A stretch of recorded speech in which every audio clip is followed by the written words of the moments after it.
görmüsən. Yine kayıplar diyeyim kullanma. Yine şarkı kaşım gidip sınavma. O gün bir taksiyon çıkıp kabakma. Bir daha koyup 9'u 10 görmüsən. Bir daha koyup 9'u 10 görmüsən. Vüqar bu gün sala sala zəlzələ deyir. Rəqiblərinə verə vəlvələ deyir. Hər bizi kim ringdə görür belə deyir. Bu cür adamcıldır rakon görmüsən. Bu cür adamcıldır rakon görmüsən. Şah topun meyxanalım mahiri. Bir neçə sözlü deyəndən biri.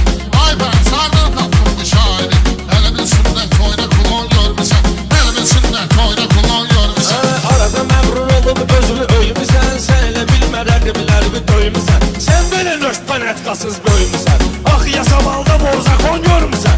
Ax yasamalda borzakon görmüsən. Qarşıma papa uyan koymuşsan. Cinayet alemde nişan koymuşsan. Pastiyanlık tuğlada can koymuşsan. Qab yumuşsan banka balon görmüsən. Qab yumuşsan banka balon görmüsən. Rəşad güya cavab veribdir mənə. Oxumaq üçün kitab veribdir mənə. Mingəçevir kabab veribdir mənə. Sən elə verməşil makaron görmüsən. Sən elə verməşil makaron görmüsən. Biz bu qarın pozulub yatdaşı. Təhqir eyləyir bu Rəşad qardaşı.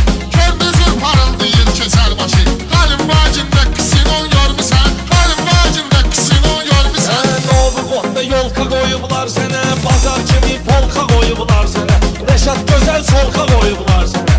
Gələndə jeniski